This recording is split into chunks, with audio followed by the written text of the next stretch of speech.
Our job is to line it up. And us fighters, we're warriors. We always want to fight the best. And who is that? Terence Crawford. That's it. You know, I'm 41-0 for a reason. I gotta have 4 arms. I know.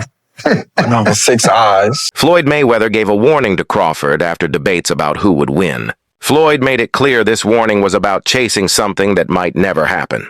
He said Crawford could be chasing an illusion because the Mayweather who ruled the sport retired on his own terms, and he wasn't about to let anyone change that story.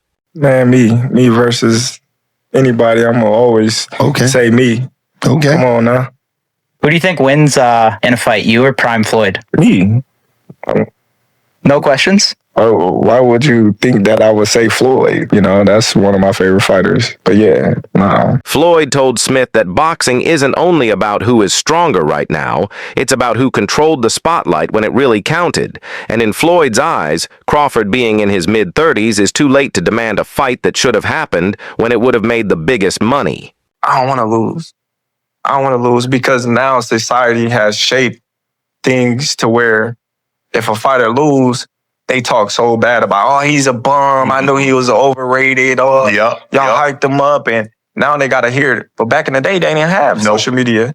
You know what I mean? So all that wasn't in their face. That statement came during a heated discussion on Stephen A. Smith's show, where Floyd sat across from Crawford in a rare exchange that boxing fans quickly locked on. Mayweather stayed calm, but his words carried weight. He basically told Crawford, win as much as you want. Beat the names I never fought, but my history won't be rewritten. By saying this, Floyd kept focus on his own era while also jabbing at Crawford for being too late to meet him in the ring. Everybody acting like Bud is the second coming of Mayweather. Y'all got the game fucked up. Mayweather actually didn't get hit. Bud gets hit by dudes that, like, who on Bud's resume is an equivalent of someone on Floyd's resume? So that's it right there. You know what I'm saying? Like, Floyd not getting hit by elites, Bud getting hit by non-elites, and somehow y'all think Canelo not about to touch him. But this isn't just two fighters talking past each other. It's about how fans, fighters, and analysts are now picking sides in this debate. Even current fighters like Ryan Garcia have stepped in, adding fuel to it. Garcia, who never holds back, had sharp words for Mayweather on Ring Magazine's Inside the Ring. When LaShawn McCoy said no one had changed boxing like Floyd, Garcia cut him off saying, in a bad way. He argued Floyd didn't just master boxing, but also mastered timing in business. He accused him of facing opponents when it fit best, waiting until names like Pacquiao or Cotto were past their prime.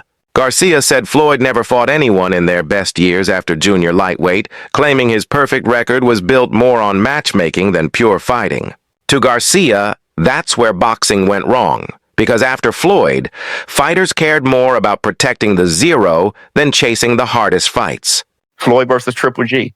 Listen, man, Floyd didn't fight him, and Floyd is an all-time great. But what a missed opportunity. You got Crawford going from 135 and talking about fighting Canelo at 168. It's kind of the same thing. That's where Max Kellerman jumped in with his own view. Kellerman, always one of boxing's sharp voices, explained why Crawford might actually have a stronger case for legacy than Floyd, depending on perspective. Floyd selected his fights carefully, especially after leaving lightweight, Kellerman said. So even though his resume has more big names, people remember he avoided certain opponents at key times. Crawford, on the other hand, we all saw, even with a thinner resume, wanted to fight anyone all along. That matters to people. Looking back at like Floyd's career, like him coming up in the era that he came up in, he had all them champions that he was able to fight, and that's what led him to be so great. You know, because he fought the most champions, beat the most champions. You know, got the most money for beating the most champions. So it's just like, man, he had this guy. And that's the dividing line. Resume versus intention. Mayweather's record is loaded with names. De La Hoya, Pacquiao, Cotto, Hatton, Marquez, Mosley, Gatti, Corrales, and many more. But critics like Garcia and Kellerman argue that timing weakens the shine. Pacquiao was older and slowed by 2015. Mosley was 38 and coming off a layoff. Cotto had already taken heavy damage, and Canelo was dragged into a catchweight at just 23. Floyd still won every one of those fights, but for critics, the asterisk never fades away. We already know. We knew Crawford is a great fighter, and I did what I supposed to do. Right, I tried for every way, and I trained really hard, and he deserved all the credit. No, I try my best tonight, and I just cannot figure out the style. Was it something specific, the movement or his speed or... On the other hand, Crawford's list isn't as long, but the intention behind it is different. He didn't care about timing. He faced Sean Porter when Porter was still dangerous. He dominated Errol Spence at 35, and he shocked the world by beating Canelo Alvarez at super middleweight. Crawford's issue wasn't avoiding fights. It was that promoters and networks avoided him. As a risky fighter with low reward under top rank, Crawford spent years chasing big fights that never came. By the time he finally fought Spence, he was already in his 30s. Floyd had a lot of craft that mimicked some of the things that Sugar Ray did. So does Terence. Mm-hmm. And Terence is psychologically a latter-day Sugar Ray Robinson. He has the same kind of capacity to be charming and then in the next 30 seconds to turn on his fire. And that, I think, is part of what he's going to take into the ring against Canelo. Ooh. Now he's 38 with an undefeated 42-0 record, with undisputed titles across 3 divisions, and names like Gamboa, Postol, Jeff Horn, Porter, Spence, and Alvarez. But compared to Mayweather's 50, the numbers favor Floyd.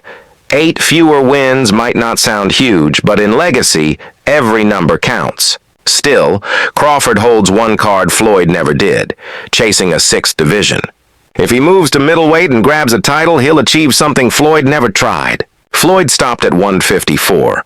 While he made history there, he never pushed to 6 divisions. Crawford's drive for bigger challenges might be the one thing that shifts the debate. The thing about it is Terence has been the only other guy that people can say.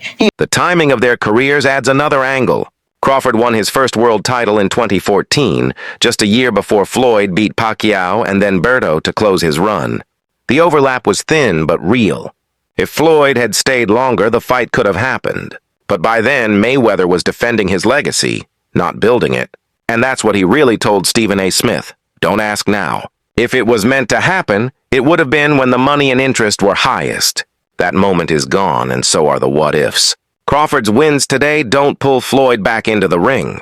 But were you surprised that, Crawford wasn't running from him? He was very confident that he could stand there and trade, a lot of times with Canelo. Crawford fought a brilliant fight. He fought a brilliant fight. He stayed at the right range. He didn't engage with Canelo when Canelo was trying to get him to engage with him. And he took control of the fight, and he did what he wanted when he wanted to do it.